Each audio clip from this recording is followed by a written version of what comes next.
What an incredible day it was to be able to see 4-day cricket, or in this particular case, 5-day cricket on TV. Okay, there may be a couple of things that can be ironed out from a production perspective to make the experience a little bit better, but it was good to be able to see Red Bull cricket on TV for a change and see our domestic 4-day cricket stars in action in a match live on Supersport. So I think that today we're going to be doing a review of the game between the Lions and Western Province. There was, I would say, quite a bit to talk about in this game, from a level perspective, from from a from a cricket perspective, from a competitiveness perspective. Loads of things to talk about on day one, particularly the discussion around the toss, and Calvareno winning the toss and electing to bowl first and all of those type of things. So we're going to be doing a review of the day one of this. I would call it a test match because that is a test match ultimately, because it's a 5-day game for the 4-day series, and we're going to discuss that on today's show. That's what we are here for. That's what we're going to be talking about, and we're going to get straight into it very, very soon. But before we get going, before we get started, there's a couple of things I'd like you guys to please do. First and foremost, subscribe to the channel, click that notification bell for all future videos. We're on the route to 5,000 subscribers on YouTube, so please go ahead and help us get there. We want to really dominate the space from a cricketing perspective when it comes to South African cricket. So help us grow this. There is definitely an opportunity for us to really give cricket fans in South Africa a place to discuss cricket and to have an opportunity to really build a community over here where we can really discuss things. Just want to quickly share this. So subscribe and click that notification bell for all future videos, and send this to as many South African cricket fans that you know, friends, family, etc. Let's build this community and grow it even further than it has been growing currently. Please also subscribe to Cricket Fanatics magazine monthly. Every issue is 100% free, straight to your inbox every month. We give amazing insight in this magazine. I put a hell of a lot of work in every single month to give you guys a free magazine every single month with exclusive insights and information from coaches, players, and fans even sometimes give their opinions in this magazine. And if you want to contribute to the mag and maybe give your opinion and see that shared, then email us at cricketfanaticsmag@gmail.com, and you can maybe get your article featured. I will read it and see if it is a decent enough article to share with the public. So go ahead and do so as well. And we're also trying to help small businesses and media enterprises market their business effectively and affordably by inserting a marketing system into their business. So please go ahead to the business corner, send your friends and family or anybody that you know that has a cricket business or has a startup or whatever the case may be. Tell them to go to this link and book a call with us, and we can discuss how we can put or insert a marketing system into their business to help them grow their business. We really are creating a platform over here where there is a market for them to market to. There's an audience for them to market to. We've really worked hard to build our Facebook audience as well, and it is a marketplace for businesses to advertise to. So please go ahead and do so too. So without further ado, let's get straight into today's video and let's start discussing this particular match between the Lions and Western Province.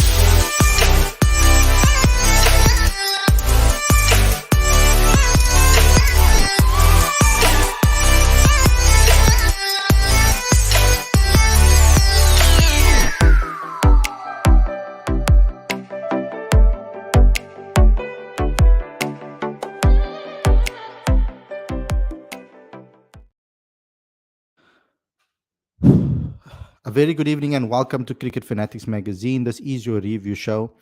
I'm your host Khalid, and this is the show where we talk about everything that has to do with the Lions versus Western Province. Day one of the domestic test match, the 4-day series test match. So where do we start? I think we start with overhead conditions. This morning when we looked at the Wanderers, it was quite gloomy, and they already put on the floodlights early in the morning, which is unheard of in 4-day cricket. You don't normally see the floodlights come on in a 4-day game, and yet the light wasn't good enough for them to probably be able to play in the natural light. So they put on the floodlights to make it a little bit more visible for the players, of course. And it was quite gloomy. And when Calvarena won the toss, he almost seemed a little bit, I wouldn't say down, but he almost seemed a little bit like nervous about the fact that he won the toss. I don't think it's a toss that he wanted to win. And he said he didn't really know what he wanted to do looking at the surface, because the surface had some green on it and it looked like a very decent surface. But because of the gloominess and the lack of heat or direct sunlight onto the pitch, it was a little bit slow and spongy. So that also played its part in the game. But Calvareno he elected to bowl first on that pitch because obviously trying to utilize the new ball and get some swing from Bjorn Hendricks and Dane Paterson. Now, I'm going to criticize a little bit here, just a little bit of criticism, not a massive criticism, but they were a little bit off their radars in the first couple of overs, not pitching it consistently on a good line and length to test the batters um, consistently. And so a lot of balls were going down the leg side. And I was a little bit critical about that. I actually messaged a friend to say, like, they're bowling crap here a little bit. And then immediately after that, 2 wickets fell. So Mother Cricket played its part. And if you're a superstitious person, you'll believe in Mother Cricket. And I was proven immediately wrong. Josh Richards lost his wicket. And that was the first wicket to fall. Dane Paterson bowled phenomenally. He's really starting to show how he's matured in this format in red ball cricket. He's really maturing magnificently in this format. And yes, it goes down to a little bit of poor shot selection again, but 2 ducks in a row. Zubair Hamza playing a shot that he probably didn't need to, swinging at a ball, moving towards outside off. And similarly, Bavuma, 2 ducks, very bad from the both of them, who are both players that have Proteas experience. Well, Temba, being the captain of the Proteas, wouldn't have been a very good feeling for a lot of the fans of Temba Bavuma and for the Lions especially, because they found themselves quickly down. Ryan Rickleton lost his wicket to Mapungwana. Vian Mulder lost his wicket. Well, not at that stage yet. But they were 5 down for 35 runs. And then Vian Mulder came in with Delano Potgieter and they put on a bit of a partnership. Vian scored 41. He was looking really good at the crease. And then he too lost his wicket. And then shortly after that, Bjorn Fortuin went out for a duck. It didn't look like he hit the ball though. And there was a little bit of words being said or a bit of disappointment and feistiness from Bjorn towards the umpire. And when he lost his wicket, because I don't think it didn't seem like he hit the ball, but they gave him out anyway. And the Lions were quickly in trouble. The top 7 were toppled for 112 runs after 41.6 overs.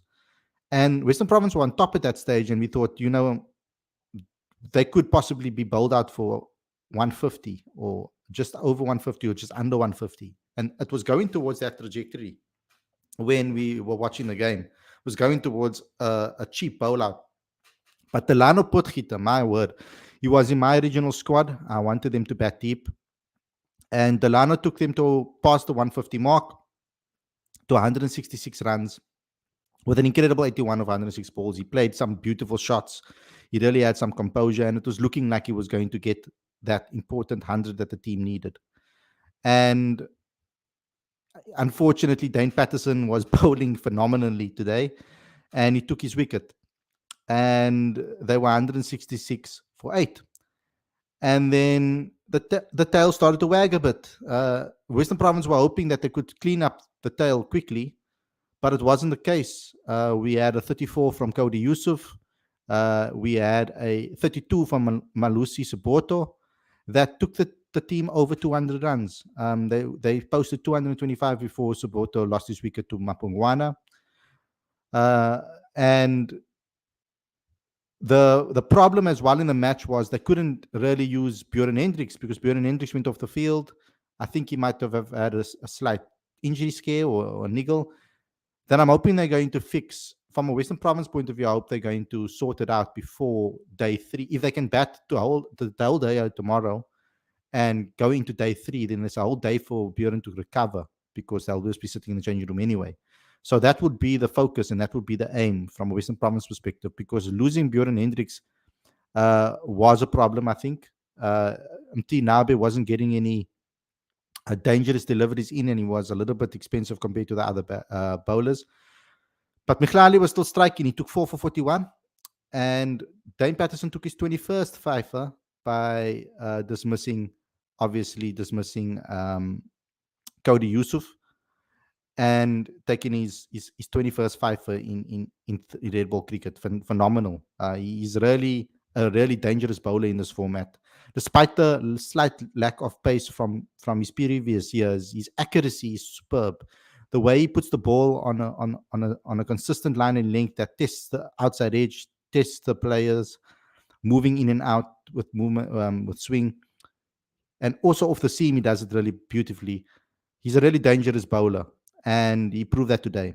He took 5 for 31 in his 16 overs bowled.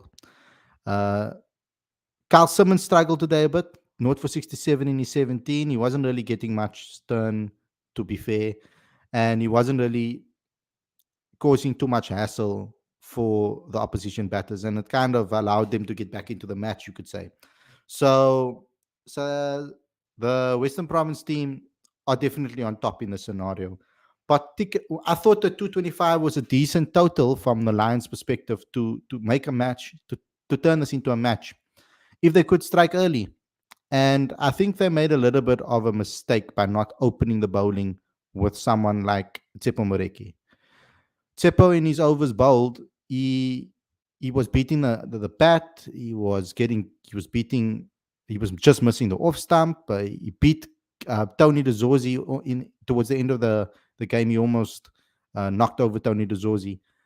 He was bowling extremely well, and he bowls well with the new ball. And also on top of that, he has a little bit more pace. They decided to open with Delano Potgieter and Cody Yusuf, and Cody didn't get his lines and lengths right through in the beginning of his spell, and Delano Potgieter was bowling a little bit too short and wide. Now this is where we talk about the level of cricket in domestic cricket.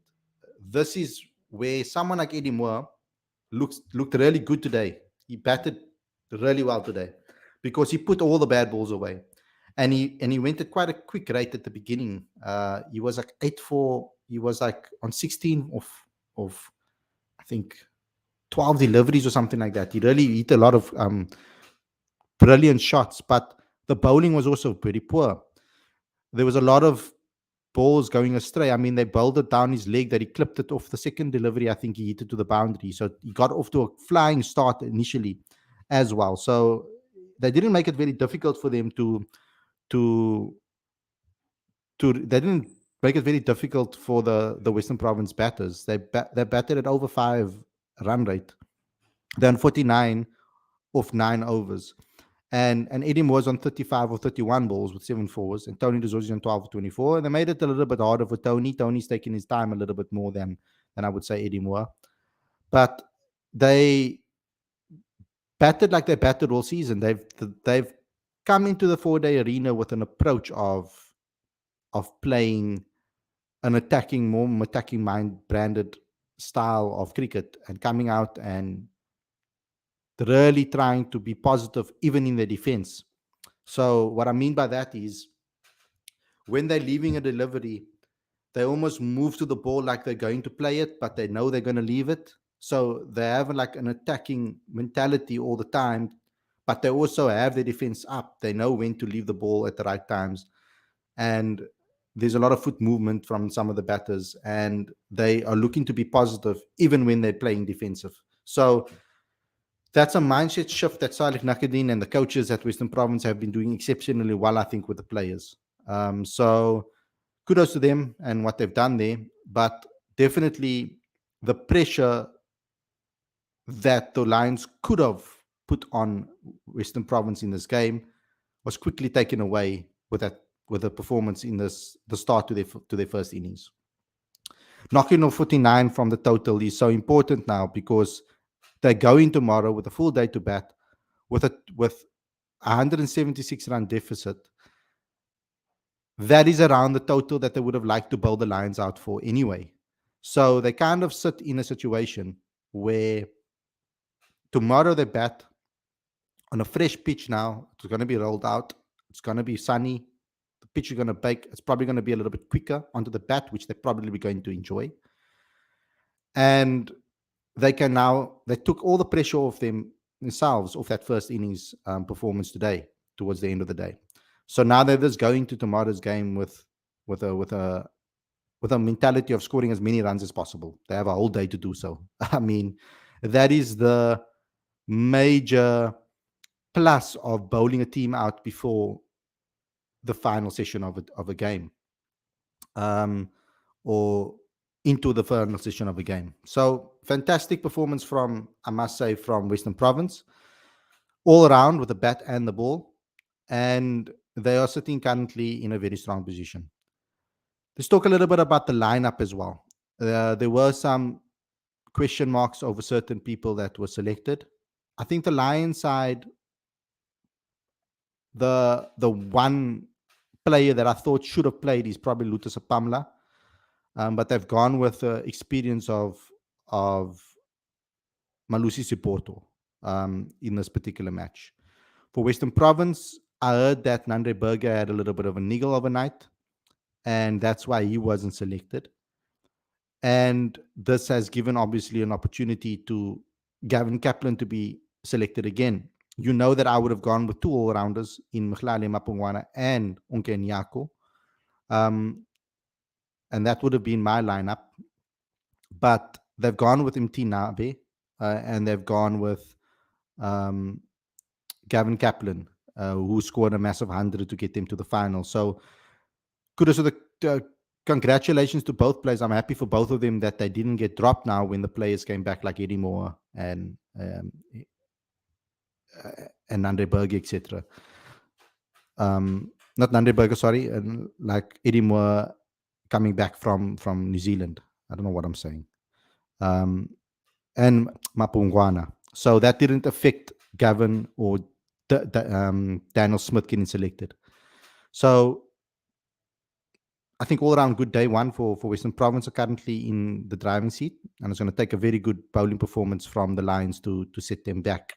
Let me get into your live comments and see what you guys have had to say. Realistic Gamer says, Dane, Mkhlali and Moore seem to have learned a bit from the tour. You could say so. It's very difficult to judge and say that because of the levels that you're dealing with. The New Zealand bowling attack might not be quick, but they're extremely accurate, and they will test you over and over and over again. What I saw from Dane Paterson on tour was what I expected in New Zealand. I expected him with his experience and county experience, and he has over 400 wickets in domestic cricket. Dane Paterson is a beast in four-day cricket. There's no other way to put it. The guy is absolutely phenomenal with a red ball in hand, particularly in the domestic scene. So I expected him to perform the way he did in New Zealand. I actually expected him to perform slightly better, I would say, than he did. He has, in his career in first class, let me just get his first class stats quickly. In first class cricket, he has 560 wickets in 154 matches at an average of 23.84, an economy of 3.10, and a strike rate of 46.1. He has 25 wicket hauls, 2 10-wicket hauls, and 18 4-wicket hauls in cricket with a red ball. He's a beast in four-day cricket. And we can see that when he performs in county cricket as well. Waka saying his signature, hi Holly bro and everyone. How's it, Wakas? Welcome to the show again. Welcome back, Bevan. Good to see you again. Bavuma doing Bavuma things again. It's a final, and once again, Bavuma takes someone else's spot. AA is the legacy. What is AA? AA is the legacy you will leave behind, and then he gets out for 0. It's been a while since Bavuma's also played cricket. I'm not going to make excuses for him. There was a poor shot to play. And he's going to have to play a massive second innings to redeem himself. Him and Zubair Hamza. What got them down today is that their star players didn't step up in this match with a bat. I don't think they were patient enough. But also Western Province bowled really well and tested the outside edge. But you know that you're going to get that from these bowlers. You just know it. Burger saying, Khalid, would you pick Rickleton and Mapaka in your World Cup squad? Also, hopefully no Motemba. In my T20 World Cup squad, Rickleton, yes, Mapaka, no, and no Temba for me. I've spoken about this in previous shows. We did a T20 show where we spoke about T20 cricket, and in the fan Q&A session on Friday, I did mention what I would like to see as my top 3, etc. And for me, Matthew Brzezinski and Ryan Rickleton are 2 players that need to be looked at. Rassie van der Dussen is putting up his hand as well with regards to the way he's playing in the PSL currently. So you can also say perhaps that he's another player that is also being that is also putting up his hand with regards to performances in the PSL and the way he's playing over there. Playing really good cricket at the moment. He played good cricket in SA20 as well. So overall, playing decent cricket overall in T20 cricket. The concern there then would be maybe the strike rate that he plays at, all of those type of things. Though that's probably the biggest concern that people might have when it comes to Rassie van der Dussen. But currently, he's batting at a decent strike rate, and he's really upped his T20 game. Whether we want to take a risk on him or not is the question. Where's Nandeberger, Bedingham, and Linda? Linda's playing in Pakistan. Bedingham had to go back to England. I think it has something to do with his passport. He has to be there for a certain amount of time. And then Berger picked up a little bit of an injury, so that's why he's not playing in today's match. Overnight, he got a bit of a niggle, and they didn't want to risk it, apparently, according to the source at Western Province. I think Betty is in England due to his passport. Yeah, but Georgie is in Pakistan playing PSL. Yeah, that's currently what's happening over there. A pity that Rabada is not available for the Lions. Would have been good to see all the Proteas players in the teams over here. But then it would have been a little bit unfair for Western Province because Western Province don't have as many experienced Proteas in their squad as Lions do. Lorenzo, welcome back, bro. Please, guys, let's not get ridiculous with this Mapaka hype. Look at Brevis. We just don't want to learn as a fan base. Let Mapaka play at least 2 seasons of first-class cricket. Let him be. Like, generally with youngsters, that's what the approach that I like to take. But we also have to remember that every player is different. Just because someone like Deva Brevis didn't make it doesn't mean that someone else can't make it. So, but what we need to do is, that is where the analysis comes in. This is when your focus on specific aspects of a player's game, mentality, comfortability at the crease, etc., comes in, or comfortability and maturity in the middle comes in.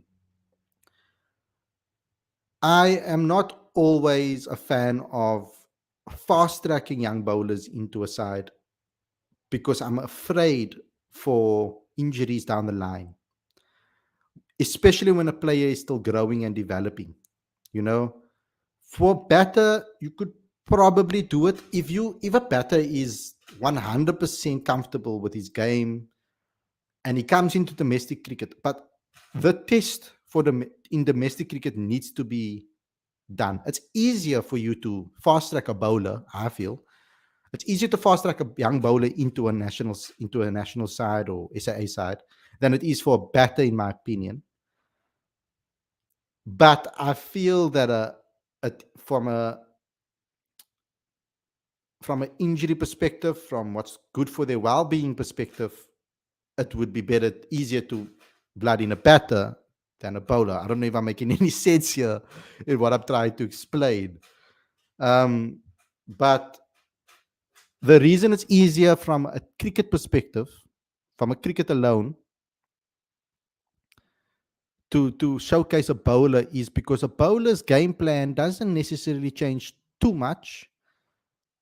Bowling a good line and length is bowling a good line and length, regardless of where you are and what pitch. It's about analyzing the conditions, putting the ball there where you want it to be. Whether you're playing on a surface in South Africa or whether you're playing in a surface in India, you have to analyze the wicket, look where the spots are where you need to place that ball, and put the ball there. So from that cricketing perspective, it's easier for a bowler to come in and really hit the ground running, because also the opposition batters aren't very familiar with the bowler, so it can take them by surprise. If he's quick and he can swing the ball and he has certain aspects to the game, then it can take the batters off guard a bit. With a batter, there's a massive level of step up because of the consistency of bowlers in an international sides. The accuracy from both ends comes in. You get tested consistently from both ends. So it can be very, very difficult for a batter to adapt to international cricket. But then when it comes to a youngster's development from a growth perspective and physical perspective, you can really shorten a bowler's career by pushing him too soon. And I feel that Mapaka currently did well in the SA Under-19 World Cup, but he also needs to now show that he can do that in the domestic scene. And I would like every single young fast bowler to come into the domestic scene and have a full season of first-class cricket first. Run in for overs after overs and test your endurance.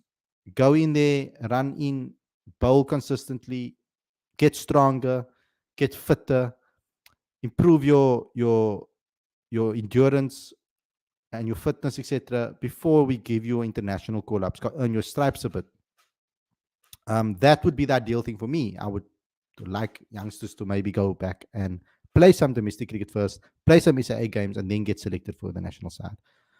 Bevan Weber says Rassi should have never been dropped from the T20 side. The guy is ranked 6th in the world at that time, and I don't know what this thing is about his strike rate when it's good. His strike rate is good at the moment. Khalid, we have enough current talent in the bowling department, so there's no need to rush him. I think we love this recency bias. Yeah, and I agree with you 100%, Lorenzo. I think at the moment there's no need to push someone like Mapaka into the side because we've got young bowlers there already. Marco Jansen, Gerald Coetzee as a young fast bowler. Got Nande Berger coming through the system. And you've got still KG, Lungi, as well, still there. So there's no need to rush someone like Mapaka at the moment. Let him go develop in domestic cricket, is my opinion. But I was just trying to obviously explain the other side of the coin, the other side of the story on trying to give some context to it as well. Bevan says, look at Timba. He was only dropped after so long, but Rassi was doing better and was dropped sooner. It's also got to do, we also have to remember, you have to also remember that there is targets. The coach has to still at least make the team. There's targets, guys. Transformation targets that they have to also meet. It's not enforced like strictly, but you're going to raise questions from the government and you're going to raise questions from Cricket South Africa if you are fielding a team that is not representative of the country. It's going to cause stirs. Lorenzo says, just because Mapaka did well in the SA Under-19 World Cup doesn't mean he's better than, for example, Lazaro Nandre. And that's why I say let him be, as both Lazaro and Nandre are seasoned domestic pros. Lazara forgot about, yeah. And also someone like Otniel Bartman deserves an opportunity. Lima says Mapaka did well in Sri Lanka in tough pace bowling conditions for SAA. Yeah, but he also, but you can give him one tour like that or one game like that because he's young and he has energy. But can he do it over a whole season? Can he bowl 18 overs, 16 overs, 15 overs, 30 overs a match over a whole season? That's the question, and that endurance and fitness needs to happen. Marwan says, Khalid, feel like we need a show to chat about the next generation of spinners in the country. Also, someone seems the real deal. Bro, I would love to actually have a show about spinners in the country. If there were any. There aren't a lot of young spinners in the country that are putting up their hands. The school system isn't producing a lot of spinners either. We could see in the 19 World Cup, there was no spinner that really stood out that we could say, oh, you know what, this guy must get a franchise contract and go spin and etc. There aren't many guys. That's just the reality of the situation. The best spinners in the country currently are Bjorn Fortuin, um, Sabrayan, Senator Mutasami, Mahima, um, and then you've got your Simon Armers and your Van Bergs. But from a youngster perspective, those are your best spinners currently. Carl Simmons, George Linder. Those are currently your best spinners that we have available to us at the moment. Prashant says, bro, South Africa is sending a university players team for Africa Games cricket. They are taking Zimbabwe and Namibia lightly. Yeah, I know they are. But also, I don't think players will be available for that, to be honest. It's mainly a university and emerging side that's going. The women's team looks very strong, though. Bevan says, what about having Ryan Aiden open? RVD at 3, Aiden strikes at 170, opening with 4 half centuries. That's also a very good option. Then you drop Quinn in the cock. So the big question is going to be for Rob Walter. The big difficulty for Rob Walter is going to be Quinton de Kock. What they're going to do with Quinny. Everybody's going to want to know, what are they going to do about Quinton de Kock? Is Quinton de Kock going to play in the World Cup? Is he going to pull out of international cricket in T20 cricket as well and just play franchises around the world? Or is he going to give us one last World Cup in the T20 format? Because that changes everything. At the moment, we also have Riza Hendricks, who we've all been talking about on this channel on why he wasn't getting selected in teams. And now is the perfect opportunity for him to have a chance to show what he can do. And we are again not putting his name in the mix. And I think that we should. It's only fair that we give him the chance to do so, particularly if he can get into regular form now in the CSA T20 challenge, as well as in the PSL. He's looking good. Waka says, don't forget Tahir. Don't count Tahir. Prashant, Bretsky is also a good opener. Yeah, that's why I said for my top 3, I wouldn't mind seeing someone like Aiden getting maybe moved up the order and Tristan Stubbs coming in at 4 either, and then having Bretsky and Quinton open or Riza open with Quinny. Those are all things that I would like to see. Lima says, face the facts, Timba is going to open, not much will change. No, Timba won't open. Timba is not the captain anymore. They dropped Timba as the captain of the T20 side. Aiden Markram's now the T20 captain. Timba won't open. It will be Riza Hendricks or someone new. That will happen. I'm almost certain that Timba won't be in the T20 World Cup squad. Almost certain. RJ saying Grant Robertson is also a good option. You could say so, but at the moment, he hasn't necessarily playing as much cricket as I would have liked. I mean, he had a couple of very good seasons, and he was doing some great things in domestic cricket. I think he even won a Player of the Year at the CSA Awards for one of the formats. And yet, he hasn't really played much cricket. I don't think he barely played in the SA20. I think he only played one. Did he play one game in the SA20? So he didn't even play SA20 cricket. In certain cases, I would have thought that he would have played, he should have played, and they didn't give him a chance. And so the CSA T20 Challenge, for me personally, is going to be a big tournament for a lot of players, I feel, in the T20 circuit. It's almost like a second opportunity after the SA20. For the first part of the CSA T20 Challenge, you can expect the Proteas to be playing before they go to the IPL. So it's almost like a warm up for them to get ready for the IPL. And I hope we don't get the worst of them in our CSA T20 Challenge, and then the IPL gets the best of them. Prashant saying, no matter how much we talk, CSA will do something unexpected. I don't think in T20 cricket currently will do something too unexpected. I think that team is kind of settled. And even with regards to Rob and Riley Lasso, I think he wants Riley. For me personally, I've spoken about Riley and I understand the X factor argument. He does have this X factor thing to him where he can win you a game. But for me, I feel that we need consistency in that number 3 position personally if we want to win the World Cup, because I want our number 3 to score runs consistently throughout the tournament. Even if it is just a couple of half centuries here and there, maybe a century, and then the rest is just quick 20s and quick 30s.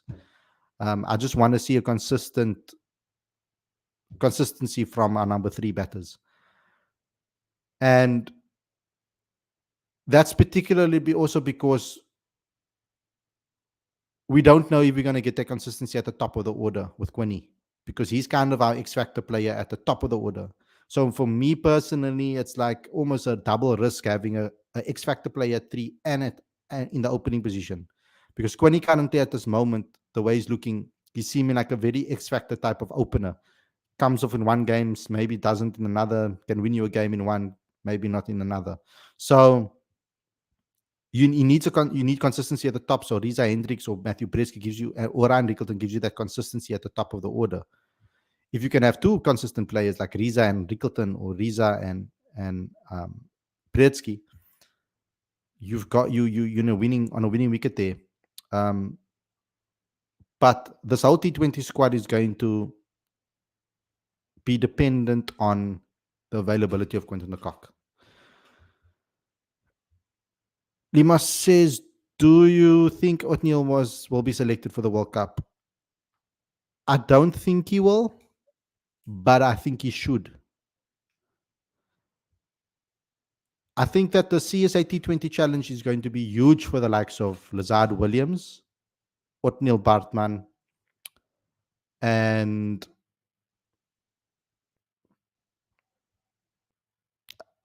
in the seaming department I'm talking about.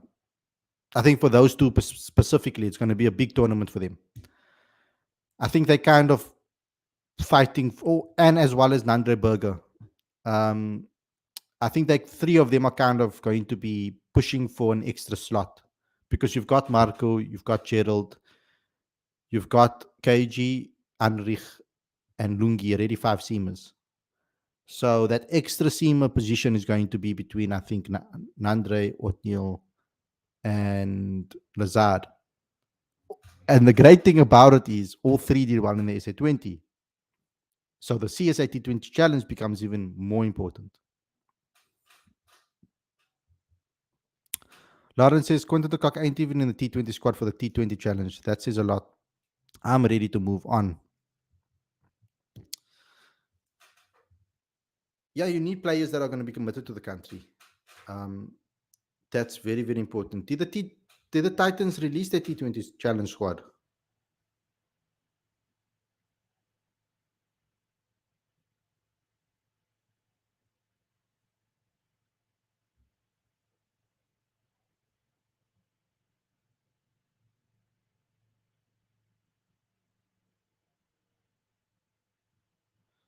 Yeah, I don't know. Marwan's asking me what's happening with Nokia. I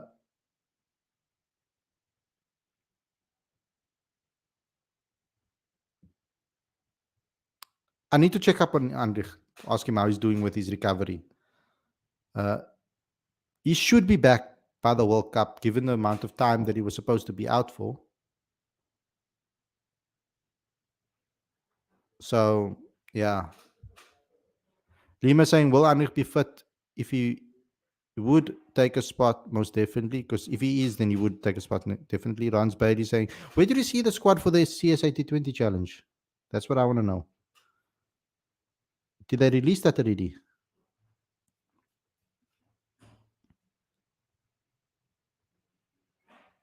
Let me check quickly. Titans.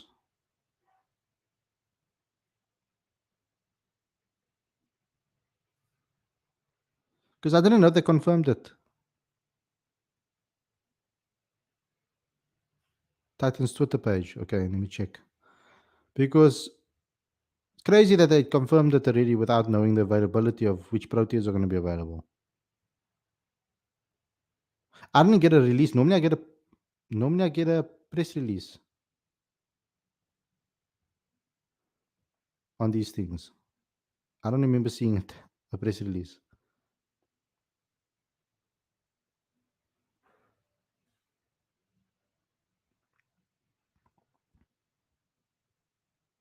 Oh yeah, named the squad for the first 3 rounds of the matches in the CSA T20 Challenge. I didn't get this press release. Weird.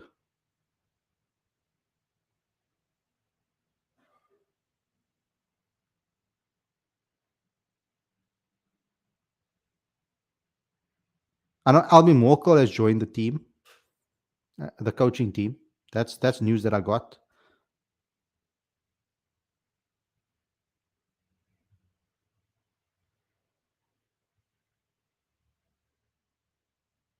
Am I going bonkers here? Yeah, I didn't receive that. So their squad is Makanya, Rivaldo Munsami, Aiden Markram, Donovan Ferreira, Neil Brandt, Corbin Bosch, Junior Dala, Diane Khalim, Luandre Pretorius, Lazard Williams, Debray Shamsi, Steve Stork, Talibukaku, Ayabulela Kamani, Aaron Pangiso, Heinrich Klaassen, Jack Lees, Matthew Boast, and Diogo Brevis and Lungingiri. Sure. It's tough. Quinton not available. Crazy. All the Proteas are available for Quinton de Kock. Madness. So yeah, that kind of gives us an inkling of where he's at with domestic cricket. He obviously thinks it's a waste of time.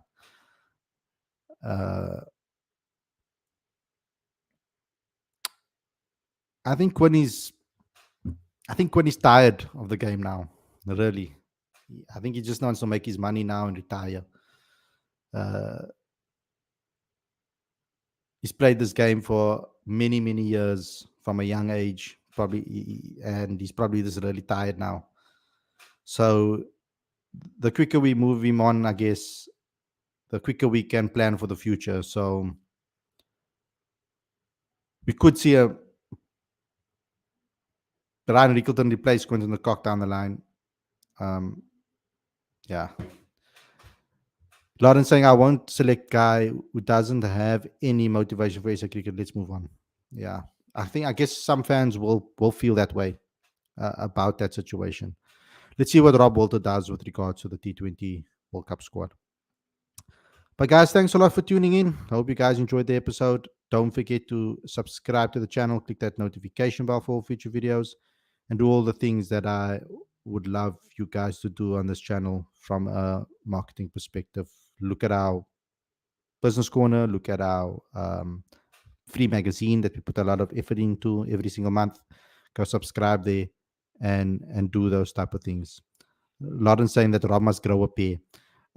I think now he needs to make brave decisions because he had enough time now, I feel, to assess this team, assess his players, and know what he wants. He's had a good SA20 to look at certain players, and he's also going to have a CSA T20 challenge and the IPL.